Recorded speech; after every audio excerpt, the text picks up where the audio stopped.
about damn time, boys. We're going to review the Aya Neo Air and Aya Neo Air Pro and compare them to the Steam Deck. Let's get into it. This is going to be interesting. Skip it up and that up. Hey everybody, your favorite man with an ass is now on Cameo. You could get your own personalized video message sent directly from me to you. Link to my Cameo below in the description. I look forward to seeing you there.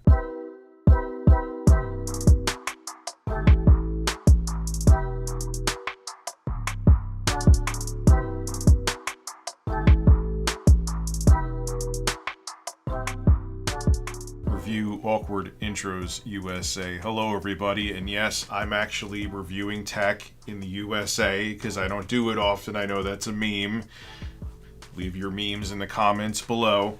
And today we are taking a look at, like I said in the intro, the Aya Neo Air and Aya Neo Air Pro. These are new devices from Aya Neo, and they're kind of looking to compete with the Switch OLED and the Switch Lite at the same time, because these are packing a decent amount of power and are super tiny.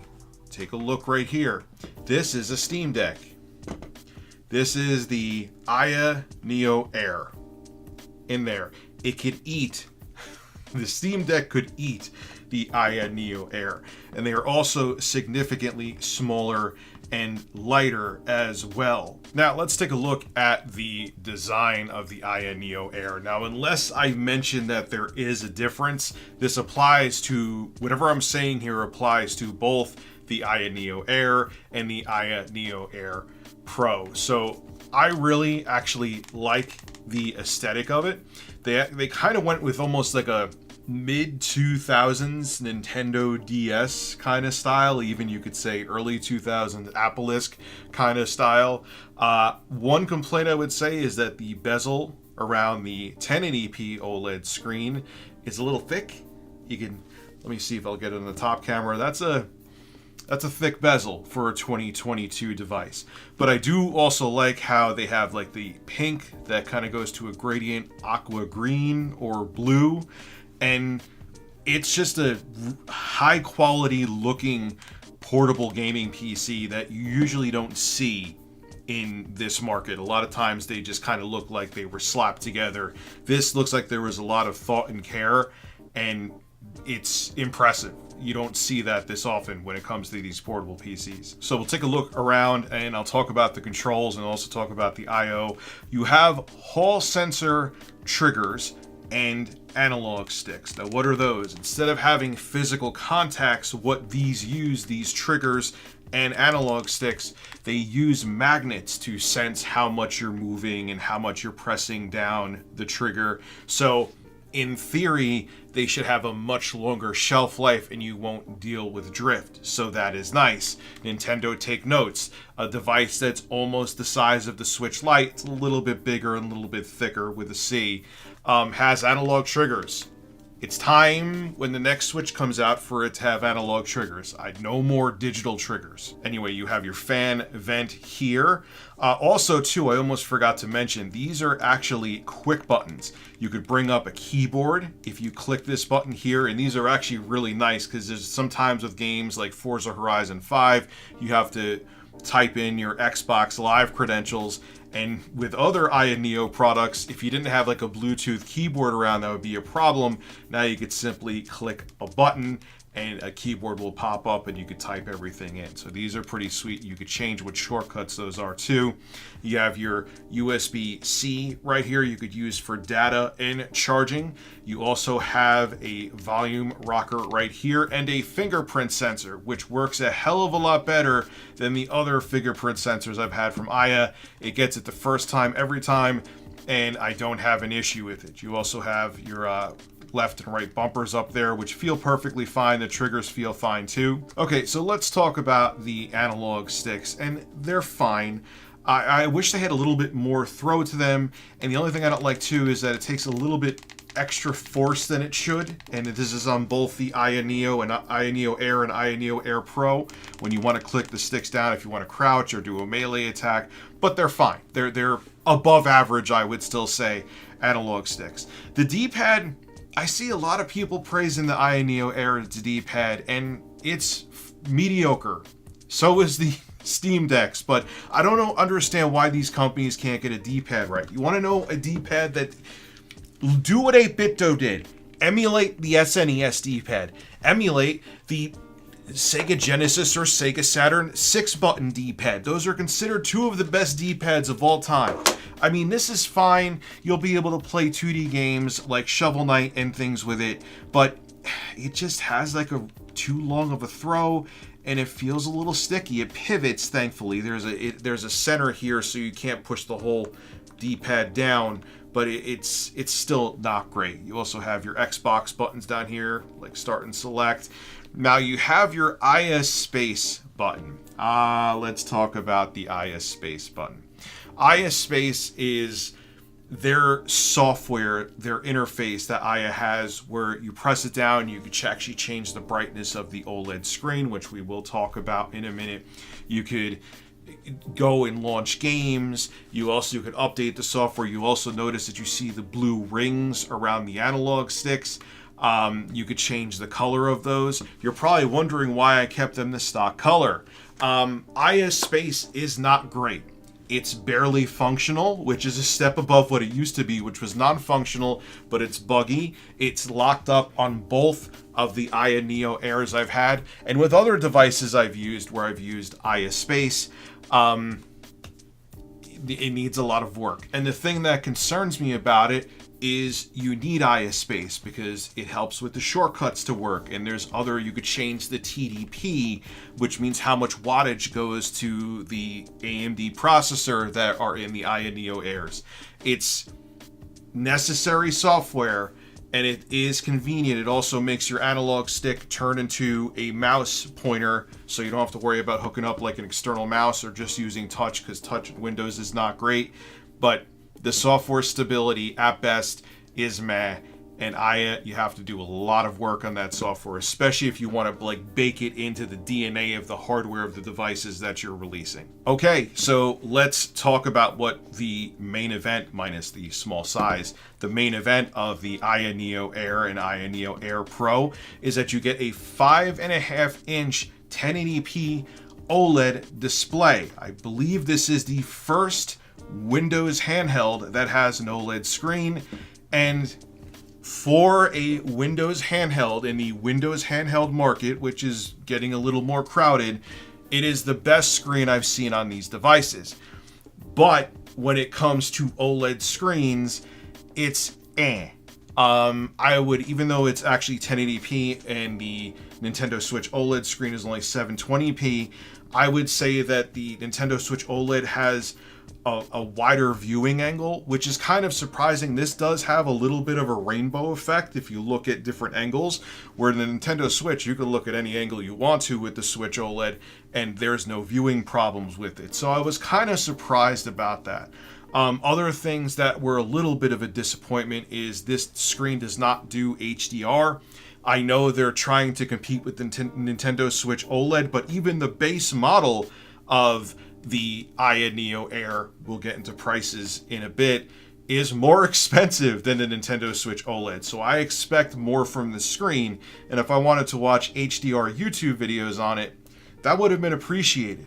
Now, I know I'm kind of downplaying the screen here, and I sound fairly negative about it, but yeah, it is bright, it is beautiful. Playing 2D platformer games like I was playing Bloodstained Curse of the Moon look absolutely fantastic on it. I love playing like the 2D side-scrollers, the pixel art side-scrollers with OLED screens, and games do look beautiful. Playing Elden Ring, for example, on an OLED screen looks phenomenal. But for a device with an OLED screen that starts at $549 US, I expected a little more from the OLED display on here, at least have better viewing angles, if nothing else. Okay, so two things I forgot to mention, and this is on both the Aya Neo Air and Aya Neo Air Pro, which is what I'm holding right now. There is an SD card slot, so if you are a masochist and want to load your games in Windows from an SD card, you can.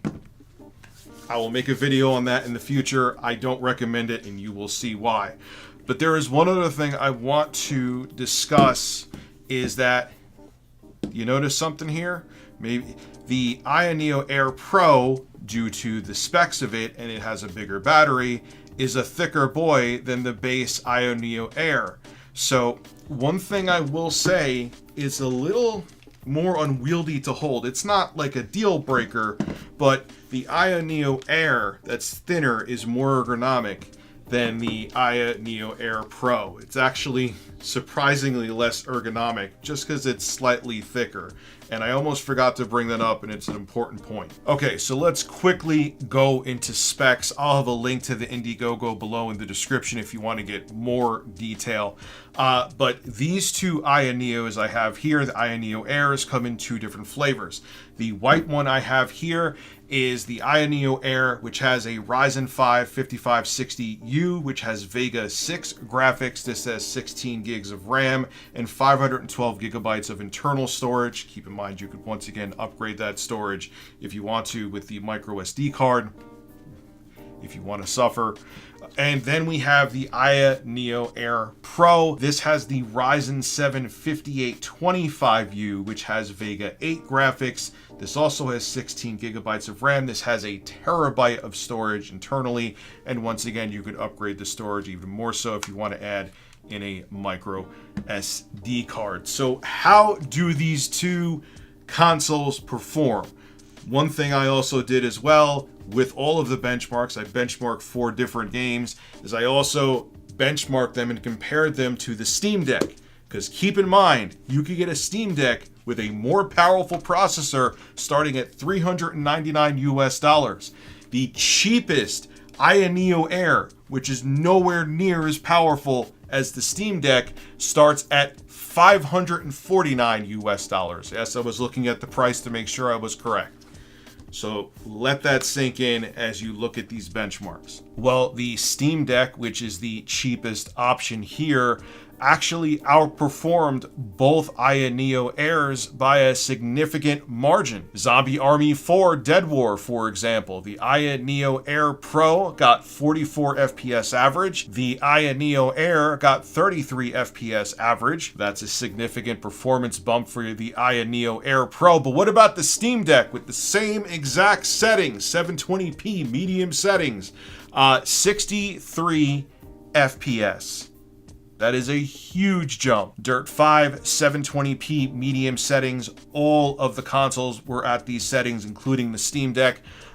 Dirt 5 on the Aya Neo Air Pro got 33.7 FPS. On the Aya Neo Air, it only got 26.2 FPS. I would say that's unplayable. And the Steam Deck once again outperformed all of the other consoles by getting close to 40 FPS in Dirt 5 at 720p medium setting. Shadow of the Tomb Raider actually didn't yield as dramatic results. On the Aya Neo Air Pro, it got an average of 41 FPS at 720p medium settings. I used the same settings on the Aya Neo Air and the Steam Deck. Shadow of the Tomb Raider on the Aya Neo Air only got 26 FPS, same exact settings.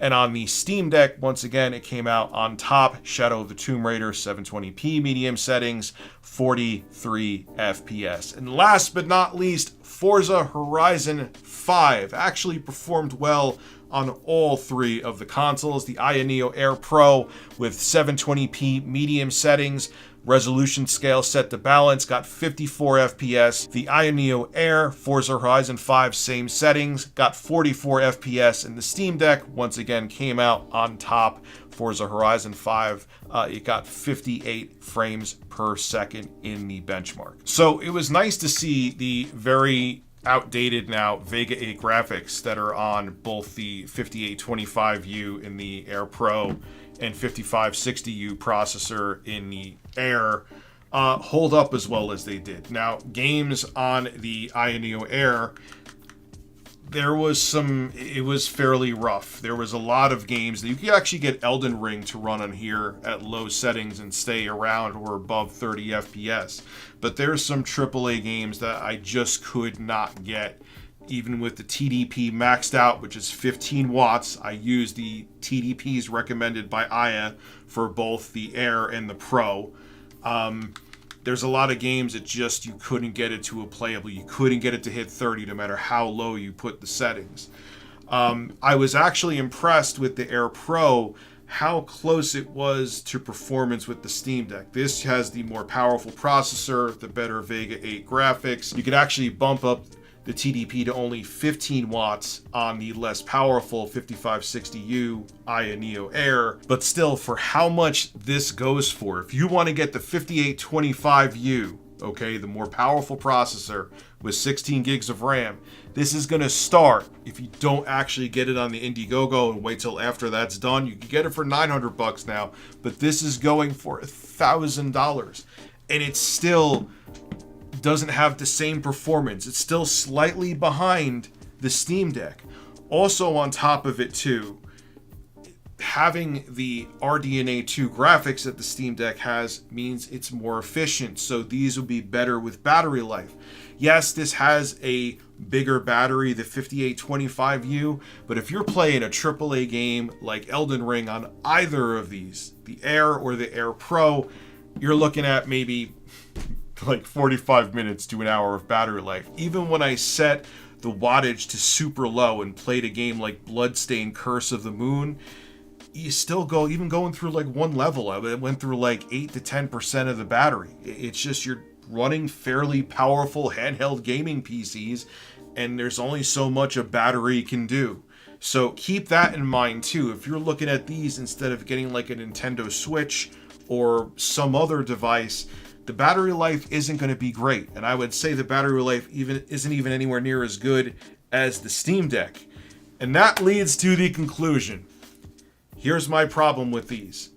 Even the super base model, which only has 8 gigabytes of RAM, which only has 128 gigabytes of storage, which only has the somewhat anemic graphics on the 5560U processor, goes for $550. The most expensive Steam Deck goes for $650. And keep in mind, the base Steam Deck, with only 64 gigabytes of eMMC storage, you're obviously going to have to get a micro SD card for that, goes for $399. And again, minus having less storage, has the same specs as the top of the line Steam Deck.